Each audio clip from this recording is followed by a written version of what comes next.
এটা হচ্ছে ময়ূরাক্ষী, বীরভূমের অন্যতম নদী ময়ূরাক্ষী। হুমায়ুন আহমেদের ময়ূরাক্ষী নয়, হিমুর ময়ূরাক্ষী নয়, বীরভূমের ময়ূরাক্ষী।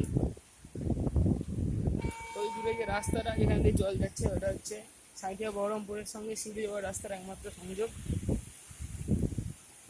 যেটা এই একদিনের বৃষ্টিতে ধূলিসাৎ হয়ে গেছে।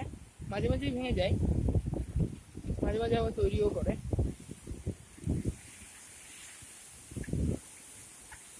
আমি এখন যাচ্ছি রেল ব্রিজের উপর হয়ে, যেটা পথচারীদের একমাত্র রাস্তা। পাশে রেল আসছে,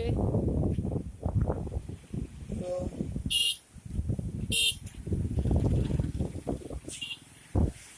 সাধারণ মানুষকে প্রতিদিন এরমভাবে যাওয়া আসা করতে হয় এই পথটা দিয়ে, এই রাস্তা দিয়ে এরমভাবে।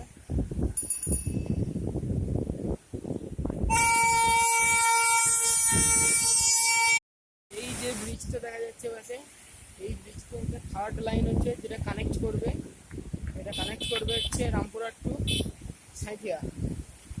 আর শুনেছি মালগাড়ির জন্য এই লাইনটা তৈরি হচ্ছে।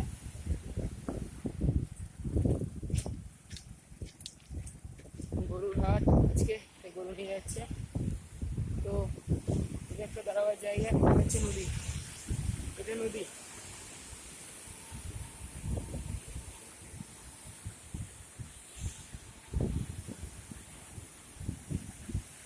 আর আমরা আমাদের ছোটবেলা থেকে দেখছি ব্রিজটা হচ্ছে, আজকে নিয়ে 5-7 বছর হয়ে গেছে, 5 থেকে 7 চলছে, ব্রিজ চলছে, ব্রিজ হচ্ছে। কতদিনে হবে জানি না, সরকারেরও কোনো হস্তক্ষেপ নেই সঠিক, তো হচ্ছে। আর এটা হচ্ছে ময়ূরাক্ষী, তো বিউটিফুল। কিন্তু ব্যাপার হচ্ছে বাকি সারা বছরটা এখানে কিন্তু জল থাকে না, জলের দেখাই পাওয়া যায় না কোনো রকম। এখন শুধু এই বর্ষাকালটুকু, পরশু থেকে প্রচণ্ড বৃষ্টিপাত হচ্ছে বীরভূম, বাঁকুড়া, পুরুলিয়া এলাকায়। তো সেই বৃষ্টিপাতের জন্য আগে জল, আগেই বলেছি দুটো রাস্তাটা হচ্ছে আমরা ভাষা ব্রিজ বলি, এটা হচ্ছে মেন সংযোগ। ব্রিজের কাজ চলছিল, এই আমি যে ব্রিজটাতে হাঁটছি এটা ইংরেজ আমলে, তখন থেকে এই রাস্তার উপর দিয়ে ট্রেন চলে। তো সেই